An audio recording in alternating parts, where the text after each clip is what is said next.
प्रणाम भगवान। ओम श्री गुरुवे नमः। ओम गुरुर्ब्रह्मा गुरुर्विष्णु गुरुर्देवो महेश्वरः। गुरुः साक्षात् परं ब्रह्म तस्मै श्री गुरुवे नमः। ओम शांति शांति शांति। ओम बदनायक और छांदोग्य एक दृष्टि में द्वारा स्वामी अखंडानंद सरस्वती जी महाराज द्वारा भगवान सनत कुमार और नारद जी का प्रसंग चल रहा था। अब नारद जी के आग्रह करने पर कि भगवान हमें भूमा के विषय में बताएं, तो सनत कुमार जी उपदेश कर रहे हैं। भगवान सनत कुमार ने नारद के पूछने पर वर्णन किया, जो भूमा है महान है, जिससे बड़ा और कोई नहीं है, जिसमें देश काल वस्तु सजातीय विजातीय स्वगत का कोई बंधन नहीं है, वही सुख है। उससे छोटी कक्षा के जो विकार हैं उनसे कुछ न कुछ बड़ा होता है, अतः वे अल्प हैं। अल्प में सुख नहीं होता, क्योंकि अल्प सुख तृष्णा की वृद्धि करता है। तृष्णा दुख का बीज है। अल्प सुख तृष्णा की वृद्धि करता है और तृष्णा दुख का बीज है। अतः जिससे बड़ा कोई नहीं, वह भूमा ही सच्चा सुख है। भूमा में तृष्णा आदि दुख के बीज की संभावना ही नहीं है। यह भूमा क्या है? लोक व्यवहार में अनुभव की पद्धति यह है कि दृष्टा दृश्य से अलग होता है। वह किसी और करण से किसी और दृश्य को देखता है, सुनता है, मनन करता है और जानता है, परंतु भूमा तत्व में ऐसा नहीं होता। वहाँ कोई दूसरा दूसरे करण से दूसरे को न देखता है, न मनन करता है, न जानता है। जहाँ देखने, सुनने, सोचने और अनुभव करने वाले तथा किए जाने वाले पदार्थ अलग अलग होते हैं, वे अल्प हैं। भूमा अमृत है, अल्प मर्त्य है।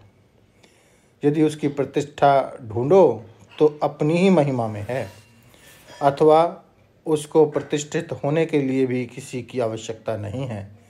वह प्रतिष्ठा रहित, आश्रय रहित है। अन्य अन्य में प्रतिष्ठित होता है, परंतु भूमा के अतिरिक्त तो और कुछ है ही नहीं। भूमा ही नीचे, भूमा ही ऊपर, वही पीछे, वही सामने, वही बाएं, इदम के रूप में जो कुछ प्रतीत हो रहा है वह सब भूमा ही है।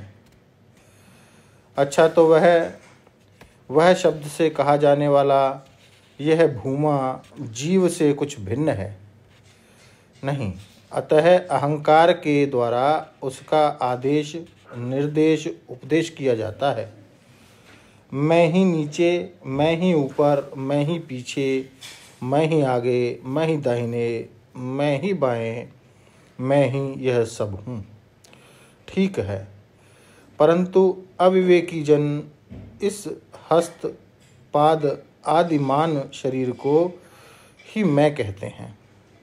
तो कोई वैसा ना समझ ले, इसके लिए आत्म आदेश है। आत्मा ही नीचे, आत्मा ही ऊपर, आत्मा ही पीछे, आत्मा ही सामने, आत्मा ही दाहिने, आत्मा ही बाएं, आत्मा ही यह सब है। वह एक अजन्मा, आकाशवत, सर्वत्र परिपूर्ण, अन्य से सर्वथा विनर्मुक्त, जो ऐसा अनुभव कर लेता है वह आत्मरति, आत्मक्रीड, आत्ममिथुन और आत्म आनंद हो जाता है। वह जीवन काल में ही स्वराज्य पद पर अभिषिक्त हो जाता है। देह न